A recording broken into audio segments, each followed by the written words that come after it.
Jake Morrison stood in the center of the giant crystal chamber and felt very small. The building reached high above him like a mountain made of clear blue stone. Alien beings filled seats that went up and up until they looked like tiny dots in the distance. Some aliens had 4 arms, others had scales that moved like water, and a few glowed with soft light that hurt to look at directly. The human ambassador wore his best dark blue uniform with gold buttons that caught the strange light from above. His black hair was cut short and neat, and his brown eyes looked calm even though his heart beat fast in his chest. Behind him stood Dr. Lisa Carter, a woman with red hair tied back tight and glasses that reflected the alien lights. She carried a small device that held all the information about human military power. "So these are the humans," said a voice that sounded like rocks falling down a hill. The speaker was Vex Thera, the leader of the Galactic Council. He looked like a giant lizard standing on 2 legs with skin that changed colors from green to purple to gold. His yellow eyes were bigger than dinner plates and they stared down at Jake with what looked like boredom. Jake cleared his throat and spoke into the device that would translate his words into hundreds of alien languages. "Honored council members, humanity comes before you today to request membership in the Galactic Defense Coalition. We offer our ships, our soldiers, and our commitment to protect all peaceful worlds in this galaxy." A sound like breaking glass filled the chamber. Jake realized it was laughter from the alien called General Zaxmal. This creature had gray skin that looked like metal armor and stood 3 times taller than any human. 4 arms crossed over his chest as he spoke in a voice like thunder. "Protect peaceful worlds? Look at them. They are tiny, weak. Their ships are smaller than our escape pods." Dr. Carter stepped forward and activated her device. Images of human spacecraft appeared in the air above them, spinning slowly so all could see. The ships looked sleek and fast with smooth lines and bright engines. "Our vessels may be smaller," she said in her steady voice, "but they are built for speed and can change direction quickly. Human pilots train for years to fly in ways that confuse enemies." "Confuse enemies?" laughed another alien whose voice sounded like singing birds. This one had blue skin and wings that folded against its back. "We Vorthan have natural armor that stops any weapon. Why would we need to confuse anyone when we can simply stand and fight?" More laughter filled the chamber. Jake felt his face grow warm but kept his expression calm. He had expected this reaction. Earth's leaders had warned him that the galaxy's strongest species saw humans as soft and helpless. "Show them our weapons," Dr. Carter whispered to Jake. New images appeared in the air.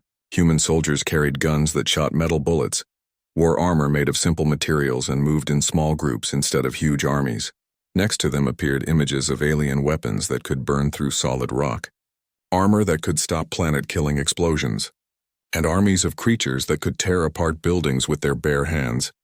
"This is what they bring us?" asked a creature that looked like a walking tree with too many eyes. "Metal bullets? Cloth armor? Where are their energy shields? Where are their plasma cannons? Do they not know how real wars are fought?" General Zaxmal stood up to his full height, which made him look like a moving mountain. "In my species, children are stronger than these humans. Our weakest soldiers could defeat their strongest warriors. They have no claws, no natural weapons, no thick skin to protect them. How can such soft creatures think they can fight beside the galaxy's greatest armies?" Jake felt something cold in his stomach, but his voice stayed steady. "Honored General, human strength comes not from our bodies but from our minds. We think of new ways to solve problems. We work together even when things look impossible. We never give up, even when enemies are bigger and stronger than us." "Pretty words," said Vexathara with a sound like rocks grinding together. "But wars are not won with pretty words. They are won with strong claws, thick armor, and weapons that can destroy moons. What happens when these humans face real danger? What happens when they see enemies that their small bullets cannot stop?" Dr. Carter tried again. "Human history shows that we have defeated larger, stronger enemies many times. We use strategy, surprise, and teamwork to win battles that seemed impossible. Our soldiers are trained to think for themselves and adapt to new situations." "Adapt?" The word came from a creature covered in spikes who had been silent until now. "Why adapt when you can simply be strong enough to crush any enemy? Why think of tricks when you have weapons that never fail?" These humans speak like creatures who know they are weak and try to make that weakness sound like strength. The chamber filled with sounds that Jake's translator told him were expressions of agreement. Hundreds of alien species nodded, clicked, buzzed, or made whatever gesture showed they agreed with the spiky creature's words. Vexathera raised one massive hand and silence fell like a heavy blanket. The Galactic Council has heard the human request. We have seen their ships, their weapons, and their soldiers. We have listened to their words about adaptation and teamwork. Now we will vote. Lights began to appear above each seat in the chamber. Red lights meant no, green lights meant yes. Jake watched as red light after red light appeared. The pattern spread through the chamber like fire, reaching even the highest seats where the smallest aliens sat. Not one green light appeared anywhere. The vote is complete, announced Vexathera. 0 votes for membership, 847 votes against. The humans are denied entry into the Galactic Defense Coalition. Jake felt as if someone had hit him in the chest, but he kept his face calm. We understand and accept the Council's decision. However, we would like to request protected species status for humanity.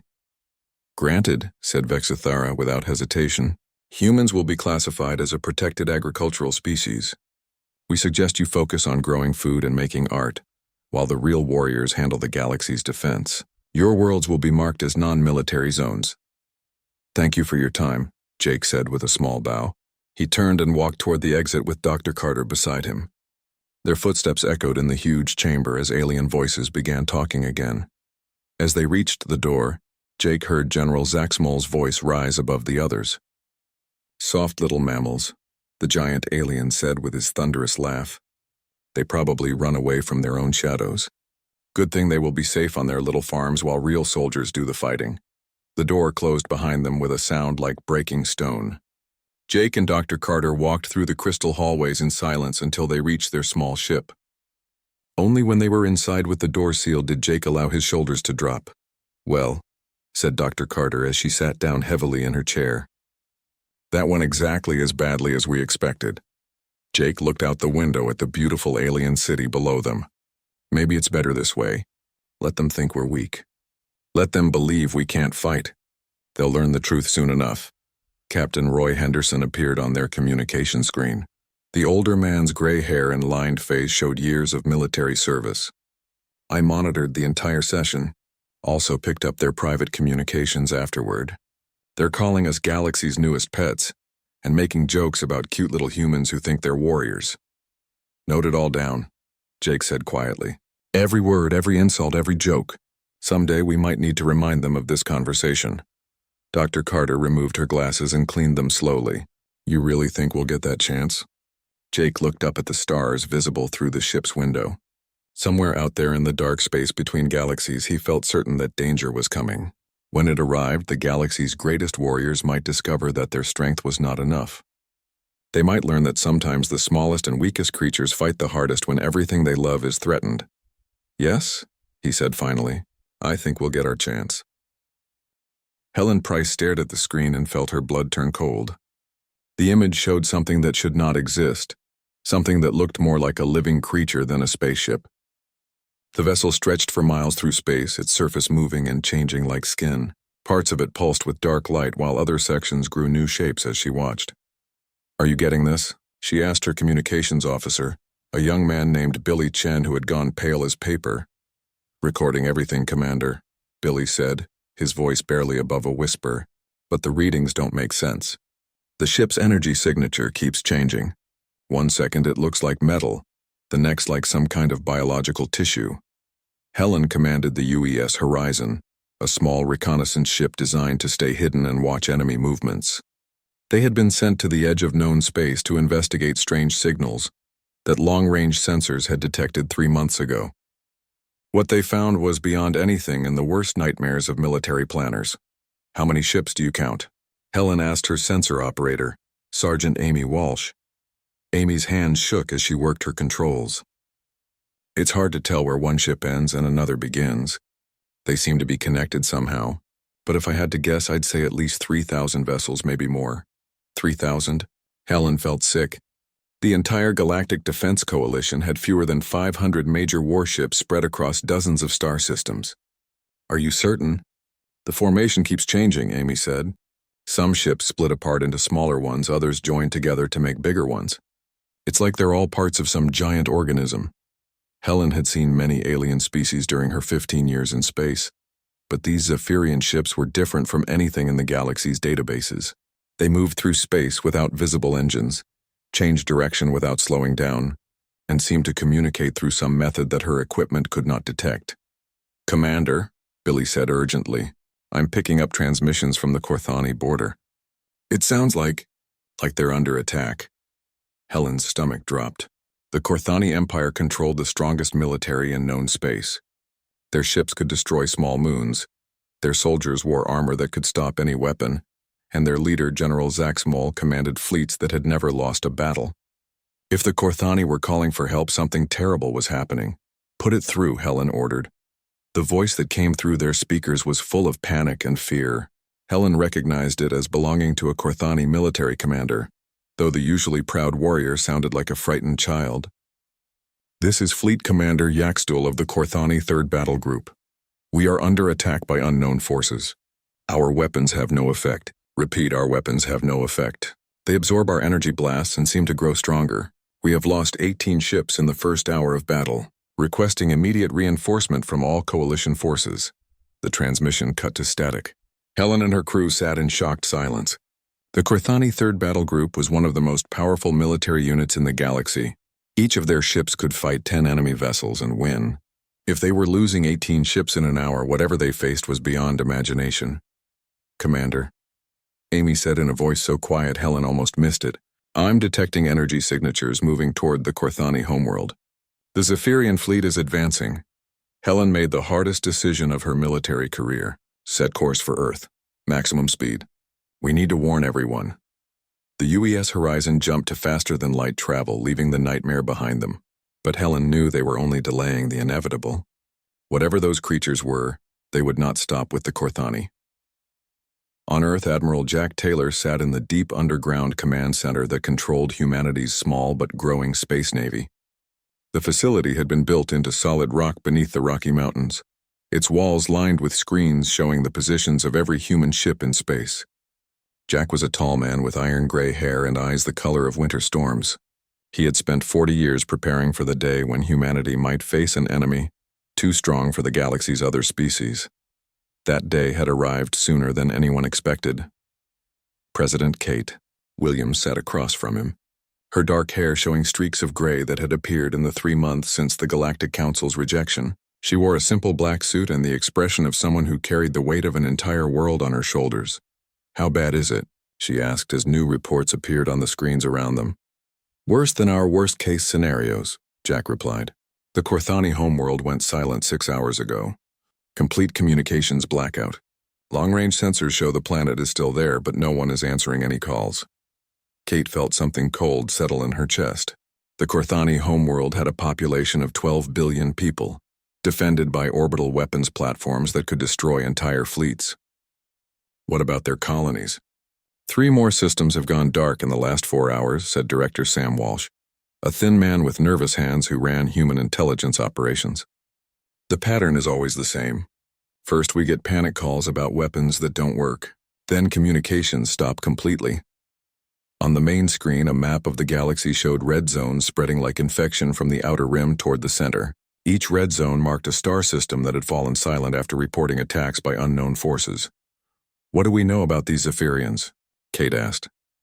Dr. Steve Clark, humanity's leading expert on alien biology, stepped forward with a tablet full of data.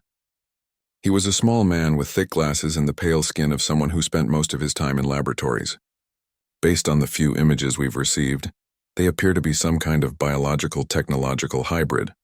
Their ships are alive in some sense, able to adapt and change based on what they encounter." "Adapt how?" Jack asked. "Think of it like evolution, but happening in minutes instead of millions of years," Steve explained. "When they encounter energy weapons, they develop the ability to absorb energy. When they face kinetic weapons, they grow armor to stop physical impacts. They learn from every attack and become immune to it." Kate stared at the spreading red zones on the map. "So conventional military tactics won't work against them." "Worse than that," Sam said grimly. "Every species in the galaxy fights the same way they always have. The Korthani use overwhelming firepower. The Vorthan rely on their natural armor. The Mentari trust their psychic abilities. They're all predictable, and predictable means these Zephyrians can adapt to counter them." Colonel Amy Foster, one of humanity's top military strategists, spoke up from her position at a tactical display. She was a woman in her 40s with short brown hair and scars on her hands from years of combat training. What about the coalition response? They're mobilizing everything they have, Jack said. But they're making the same mistakes that doomed the Korthani. They're sending their biggest ships with their most powerful weapons, planning to fight a conventional war against an enemy that makes conventional war impossible. New alerts began flashing on screens throughout the command center. Communication signals from across the galaxy flooded their systems as species after species called for help, reported defeats, or simply screamed in terror before their transmissions ended. The Gorvak Empire is under attack, reported Lieutenant Maria Santos, a young communications officer with dark eyes that reflected the emergency lights. Their entire border fleet has been destroyed. The Vorthon Confederacy is requesting immediate assistance. The Mentari Collective reports that their psychic attacks have no effect on the invaders. Kate watched the red zone spread across the galactic map like blood in water. How long before they reach the core worlds? At their current rate of advance, 2 weeks, Amy said quietly.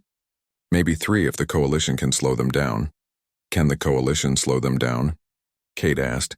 Jack studied the tactical displays showing fleet movements across the galaxy. Massive armies were converging on the advancing Zephyrian forces, representing the combined military might of dozens of species. Not with conventional tactics.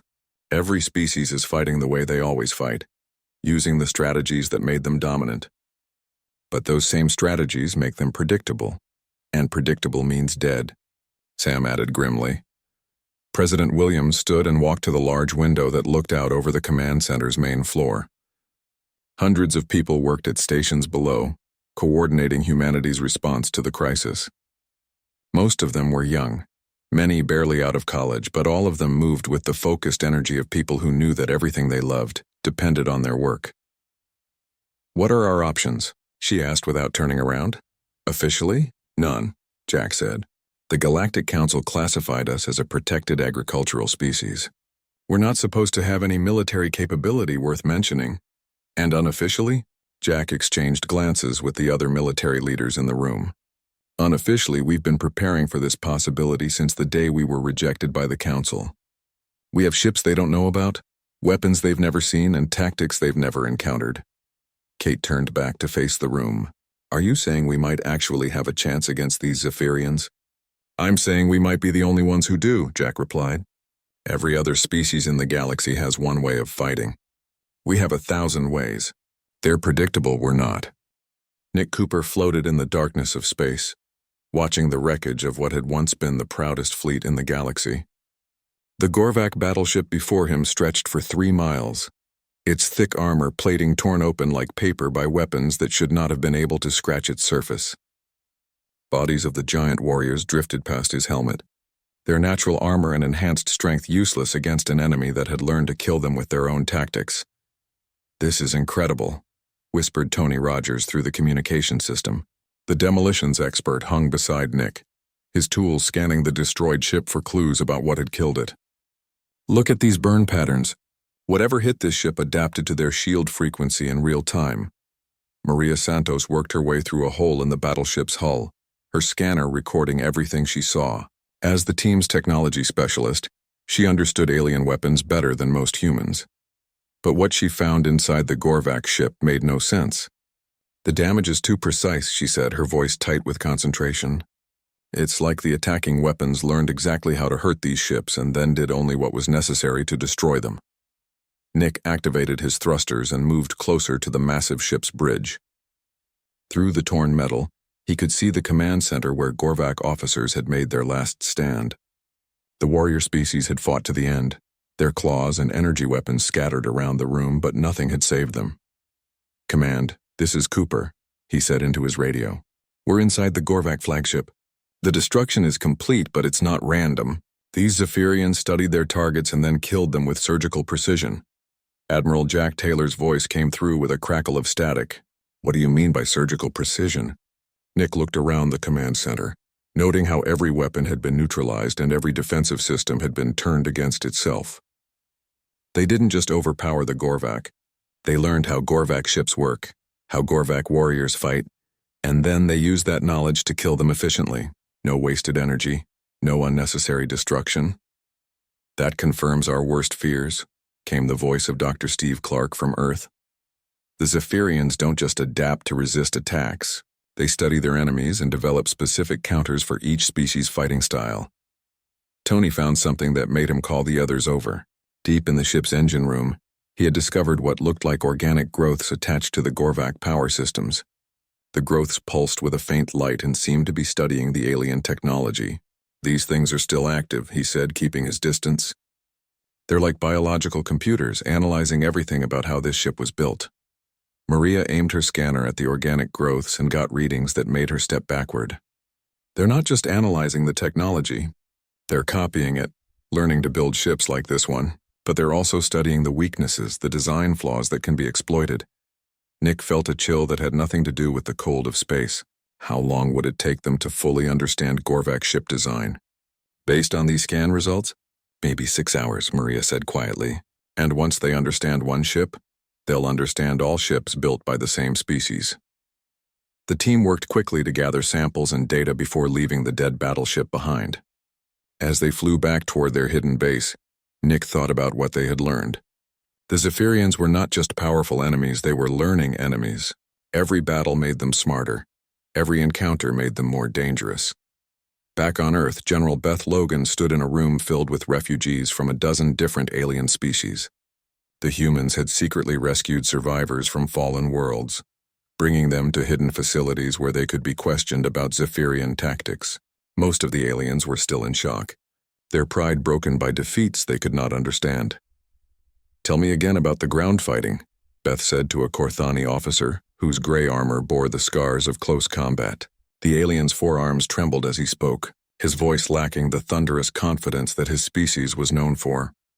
"They came from the sky in pods that opened like flowers," the officer said, his translator making his words sound hollow and distant. "At first our weapons worked.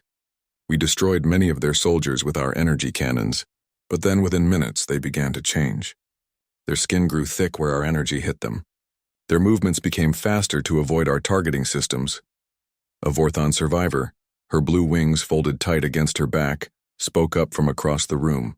"Same thing happened on our worlds.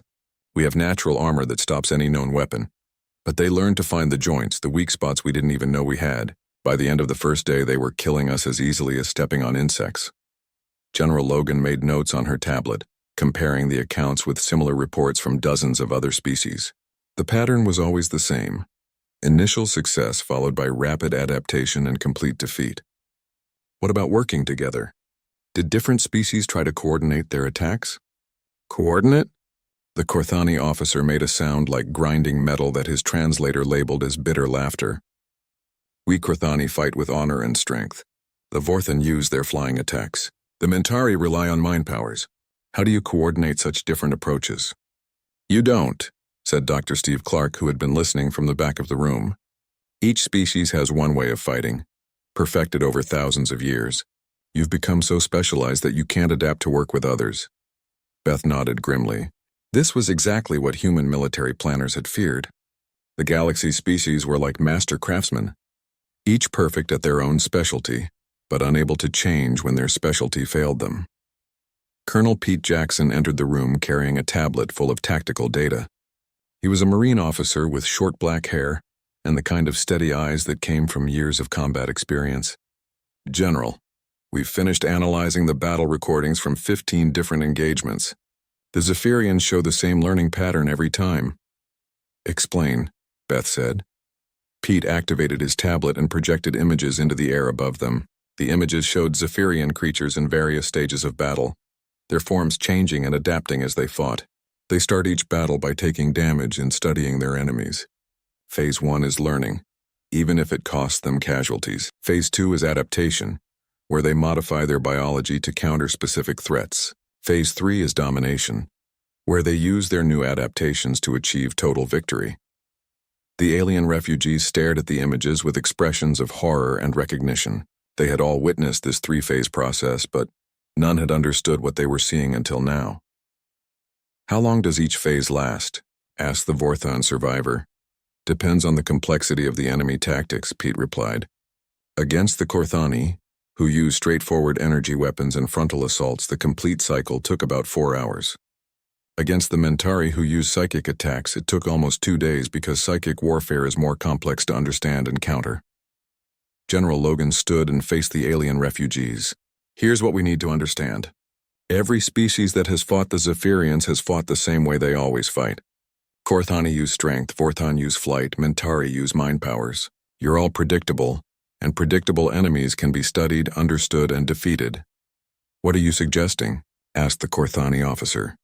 I'm suggesting that humans fight differently, Beth said. We don't have one fighting style. We have hundreds. We don't rely on natural abilities because we don't have any natural abilities. We've been forced to be creative, to adapt, to change our tactics constantly. Dr. Clark stepped forward with his own tablet. We've been studying human military history, comparing it to the military traditions of other species. The difference is remarkable. Where most species develop one perfect fighting method and stick with it for millennia, humans have constantly changed how we fight. Images appeared in the air showing human soldiers from different time periods. Ancient warriors with swords and shields stood next to modern soldiers with advanced technology. In just the last 1,000 years, humans have used spears, swords, bows, guns, tanks, aircraft, and dozens of other weapons. We've fought in formations as individuals in the open, in hiding, with honor, with deception, at long range and up close. Your point? Asked the Vorthon. Our point, said Colonel Jackson, is that humans might be the only species in the galaxy that can fight the Zephyrians effectively. Not because we're stronger or have better weapons, but because we're unpredictable. Admiral Susan Hayes appeared on a communication screen at the front of the room. She was a woman in her 50s with silver hair and the kind of calm expression that came from commanding spaceships in dangerous situations. General Logan, we're ready to begin Phase 1 of the operation. Beth nodded. Understood, Admiral. Begin preparation of the irregular fleet. What's an irregular fleet? Asked one of the alien refugees. Admiral Hayes smiled, but it was not a pleasant expression. Every ship in the human fleet has been modified to fight using completely different tactics and weapons. No two ships use the same approach. Some carry ancient kinetic weapons alongside modern energy systems. Others use stealth technology mixed with direct assault capabilities. Paul Mitchell gripped the controls of his fighter craft and watched the Zephyrian supply convoy ahead of him. The enemy ships moved through space like living things, their surfaces pulsing with organic light as they carried resources to feed the advancing invasion fleet. Paul's squadron had been watching these ships for 3 days, studying their patterns and waiting for the perfect moment to strike. Red Leader, this is Control, came the voice in his helmet. You are clear to begin the attack. Remember, Phase 1 only. Understood, Control, Paul replied. Red Squadron, attack formation Alpha. Remember, we're not trying to destroy them yet, just get their attention. Paul's fighter dove toward the convoy, followed by 11 other human pilots. Their ships were small and fast, designed to look primitive compared to the massive alien warships that usually dominated space battles. The Zephyrian escorts reacted immediately, their bioships turning to face the threat.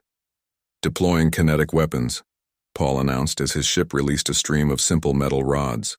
The rods were nothing more than steel poles with guidance systems, the kind of primitive projectile that most alien species had stopped using thousands of years ago. The metal rods struck the Zephyrian ships at tremendous speed, punching holes through their organic hulls. The bioships immediately began to adapt, growing thicker armor and developing point defense systems to intercept similar attacks. Phase 1 complete, Paul said as his squadron pulled back. They're adapting to kinetic projectiles as expected. 3 hours later, Captain Jenny Walker led her squadron toward the same convoy. The Zephyrian ships had evolved since the first attack, their hulls now bristling with defenses designed to stop metal projectiles. They were ready for another kinetic assault. Instead, Jenny's ships opened fire with experimental plasma charges that worked on completely different principles from any weapon the Zephyrians had encountered. The plasma burned through their kinetic defenses like hot knives through butter, causing massive damage before the bioships could begin to adapt. This is Walker, Jenny reported as her squadron withdrew. Phase 2 complete. They're starting to develop plasma resistance, but it'll take them several hours. By the time the Zephyrian convoy reached its destination, it had been attacked by 7 different human squadrons using 7 completely different weapon systems: chemical explosives, electromagnetic pulses, sonic disruptors, gravity weapons, quantum torpedoes, nanomachine swarms, and crystalline projectiles. Each attack damaged the convoy before the ships could adapt, and each adaptation made them vulnerable to the next attack. Convoy destroyed, reported the final squadron leader. Total enemy losses, 12 supply ships and their escorts. Human losses, 0. Admiral Oliver Kane reviewed the battle reports from his command ship hidden in the asteroid belt. The aging officer had gray hair and deep lines around his eyes from years of studying tactical problems that seemed impossible to solve. Today, for the first time since the invasion began, he was smiling. "Excellent work," he said to the holographic images of his squadron leaders. "The Zephyrians have encountered something they've never faced before, an enemy that fights differently every single time." "Admiral," said Commander Vexithera, the young Korthani officer who had learned to work with human forces, "my people are requesting permission to join the next operation." Oliver studied the alien warrior who had abandoned his species' traditional tactics to learn human methods. "Are your people ready to fight using guerrilla techniques?" "We have been practicing for 2 weeks," Vexithara replied. "It feels strange to hide and strike from ambush instead of meeting enemies in honorable combat. But we understand the necessity." "Good. You'll be working with Colonel Adams on the Tethys operation." On the occupied world of Tethys, Sergeant Carlos Rivera crouched in the ruins of what had once been a beautiful alien city. The Zephyrians had taken the planet 3 weeks ago, and their bioforms now crawled through the streets like living machines, adapting the city to serve their needs. Carlos was a compact man with dark hair and the kind of steady hands that came from years of special operations training.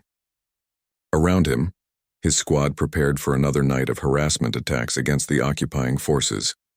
The soldiers came from different human military branches and had been trained in dozens of different fighting styles. "Tonight we use medieval weapons," Carlos announced to his team. "Crossbows with poisoned bolts, steel blades coated with human-engineered toxins, and simple explosive devices triggered by mechanical timers." Private Jenny Walsh, a young woman who had been trained as a sniper, looked confused. "Why medieval weapons, Sergeant? We have energy rifles and plasma grenades." "Because the Zephyrians have learned to counter energy weapons," Carlos explained. "They've adapted to resist plasma, lasers, particle beams, and every other advanced weapon they've encountered. But they've never faced poisoned crossbow bolts or steel swords because no other species uses such primitive tools." The squad moved through the dark streets like shadows, avoiding the Zephyrian patrols that glided through the air on organic wings. When they found their targets, they struck with weapons that belonged in a museum, not a futuristic battlefield. The results were devastating. Zephyrian bioforms that had evolved thick hides to stop energy weapons found themselves vulnerable to simple steel blades. Creatures that had developed electromagnetic shielding to block advanced sensors were helpless against poison that worked through basic chemistry. "This is impossible," transmitted one of the Zephyrian commanders in a frequency that human equipment could intercept and translate. "How are we being defeated by weapons that predate space travel?" Carlos smiled as he watched his squad disappear into the night. Tomorrow they would use different weapons, different tactics, different approaches. The Zephyrians could adapt to anything, but they needed time to understand what they were adapting to. By constantly changing methods, human forces made sure that time never came. Colonel Rachel Adams coordinated the resistance efforts from a hidden command post deep underground. She was a woman in her 40s with red hair and green eyes that reflected years of combat experience. Around her, screens showed the positions of human cells throughout the occupied territories. "Report from Tethys Base 7, announced Lieutenant Kevin Murphy. "Sergeant Rivera's team eliminated an entire Zephyrian patrol using crossbows and swords. Enemy casualties, 23 bioforms. Human casualties, none. Report from Kepler Base 3, added Lieutenant Sarah Bell. Captain Torres used Stone Age tactics to destroy a Zephyrian communication array. Rocks thrown from slings damaged equipment that energy weapons couldn't scratch." Rachel studied the tactical displays that showed the spreading network of human resistance cells. Each cell operated independently, using different weapons and tactics, sharing no common patterns that the enemy could study and counter. "The Zephyrians are starting to show signs of confusion," reported Dr. Steve Clark through a secure communication link. "Our intelligence intercepts suggest they're having difficulty adapting because they can't predict what they need to adapt to." "What do you mean?" Rachel asked. Think about it from their perspective, Steve explained. They've conquered dozens of species by learning their fighting patterns and developing counters. Korthani always use energy weapons in direct assaults, so they developed energy resistance and thick armor. Vorthan always attack from the air using their wings, so they developed anti-aircraft capabilities. But humans don't have patterns, Rachel said, understanding. Exactly. Yesterday we attacked with advanced quantum weapons. Today we used medieval crossbows, tomorrow we might use Stone Age spears. The Zephyrians can't evolve defenses against tactics that change faster than they can adapt. On the main tactical display, new reports appeared from human forces across the galaxy. Captain Greg Torres had liberated a mining colony using nothing but rocks and primitive explosives. Lieutenant Commander Paul Mitchell had destroyed a Zephyrian battle group by mixing ancient kinetic weapons with modern stealth technology.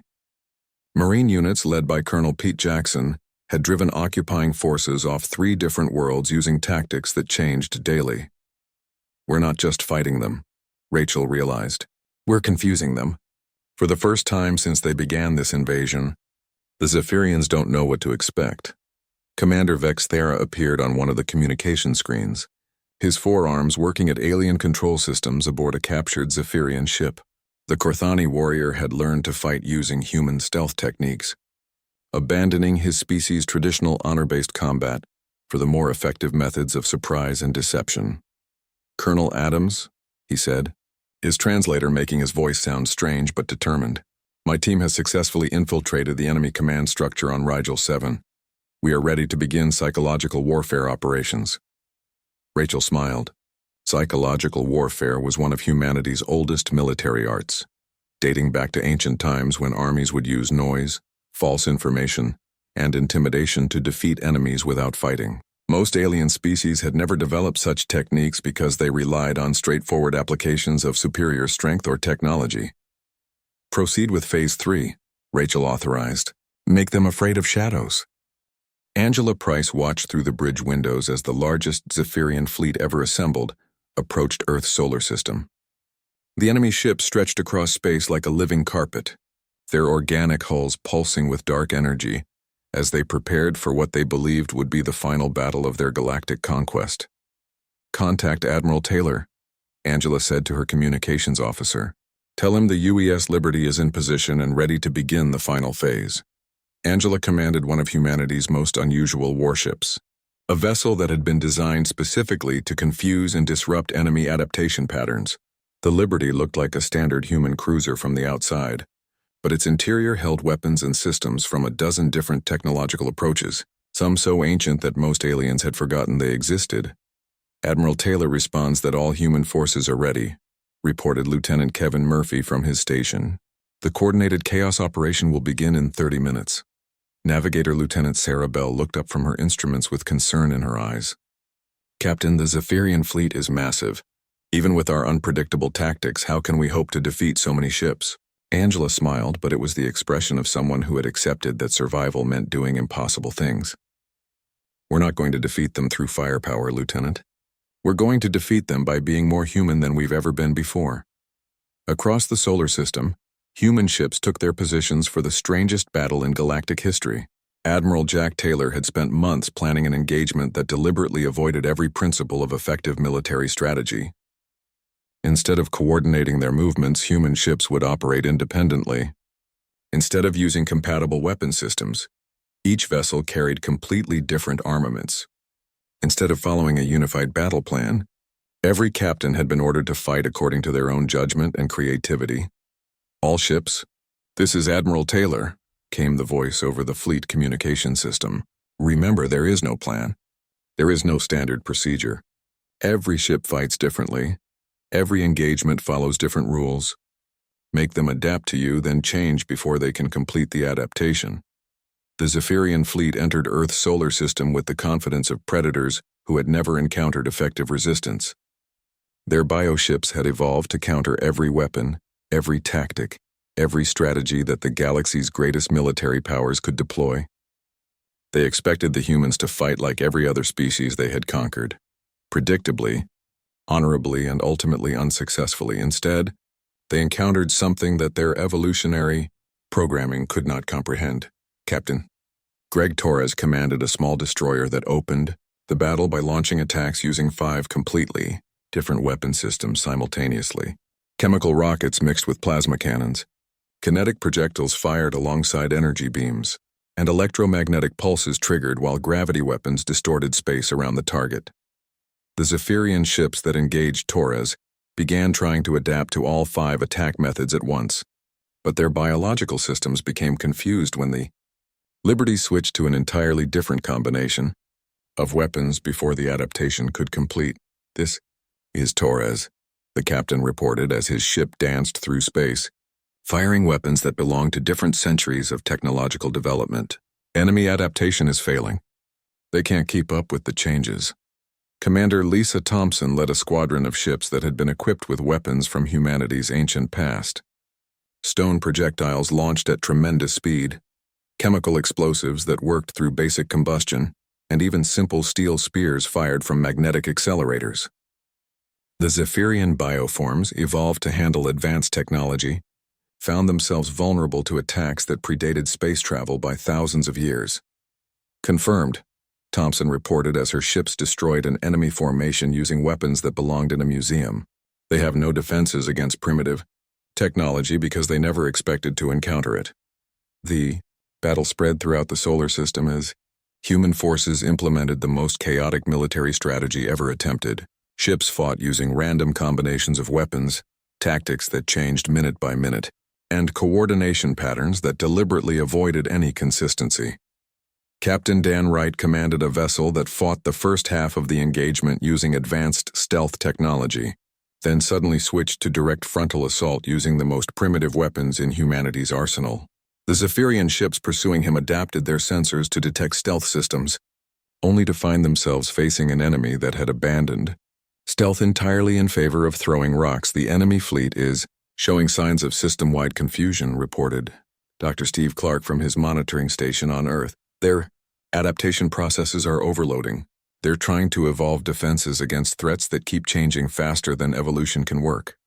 On the main tactical display, the battle looked like complete chaos. Human ships moved in random patterns, attacked using incompatible methods, and coordinated through what appeared to be pure chance. No alien military analyst would have been able to make sense of the human strategy, because there was no strategy in any conventional sense. Admiral Dorothy Green coordinated the defense from her flagship, a massive vessel that had been equipped with backup systems from every human military technology ever developed. When Zephyrian forces concentrated their attacks on her ship, she responded by cycling through weapon systems faster than their adaptation could follow. Plasma cannons for 30 seconds, then switched to kinetic artillery. She ordered her weapons crews. After that, deploy the gravity bombs followed by electromagnetic pulse weapons. Keep changing every few minutes. The Zephyrian bioships, attacking Green's flagship, began showing signs of biological stress as their adaptation systems attempted to counter weapons that never stayed consistent long enough for evolution to work. "Effectively," Admiral reported her tactical officer, "the enemy ships are beginning to develop what can only be described as evolutionary panic. Their biological systems are overloading from trying to adapt to too many changes too quickly." Dorothy nodded grimly. This was what human strategists had hoped for but never dared to expect. The Zephyrian strength, their ability to evolve and adapt, was becoming their weakness when faced with an enemy that changed faster than evolution could follow. Captain Angela Price aboard the UES Liberty found herself facing the largest Zephyrian bioship in the enemy fleet, a massive creature that had adapted to counter every weapon system it had encountered during the invasion. The ship was virtually invulnerable to conventional attack, its hull bristling with defenses that had evolved through hundreds of battles. "All hands, prepare for ramming speed," Angela announced to her crew. "Set course directly for the enemy flagship." "Captain?" asked Lieutenant Murphy in surprise. "Ramming attacks haven't been used in space warfare for over 200 years. "Exactly," Angela said with a smile. "Which means they won't have evolved any defenses against them." The UES Liberty accelerated directly toward the Zephyrian flagship, her engines pushing the ship to maximum speed. The enemy bioship, evolved to counter energy weapons, projectile attacks, and every known form of space combat, had no response to the simple tactic of one ship deliberately crashing into another. Maintain weapons fire until impact, Angela ordered as her ship closed the final distance. Make them think this is a conventional attack until the last second. The Liberty's weapons blazed as she approached the enemy flagship, drawing the attention of the bioship's defensive systems. Only in the final moments did the Zephyrian vessel realize that the human ship intended to ram rather than retreat. The collision tore both ships apart, but Angela's sacrifice had the effect she intended. Across the Zephyrian fleet, bioships began showing panic responses as they realized that humans were willing to use tactics so primitive, so desperate, that no advanced species had considered them for millennia. "This is Admiral Taylor," came the voice over the communication system. "Captain Price's sacrifice has opened a gap in their formation. All ships, exploit the breakthrough using maximum tactical variation." Human vessels poured through the gap in the enemy lines, each ship fighting using different methods. Different weapons, different approaches. The Zephyrian fleet evolved to face predictable enemies, found itself unable to adapt to an opponent that refused to follow any patterns. Commander Vexithara, the Korthani warrior who had learned human tactics, led a mixed squadron of alien volunteers who had abandoned their traditional fighting methods. Gorvak warriors fought using stealth instead of strength. Vorthan pilots stayed on the ground instead of flying, and Mentari telepaths used technology instead of psychic powers. "This feels wrong," transmitted one of the Gorvak warriors as he guided his ship through a stealth approach that his species would normally consider cowardly. "Wrong. Tactics that work are better than honorable tactics that fail," Vexithara replied, using lessons he had learned from human instructors. The mixed alien squadron struck at Zephyrian ships using combinations of tactics that no single species would have developed. Their attack succeeded because the enemy had evolved defenses against each species' traditional methods, not against alien warriors fighting like humans.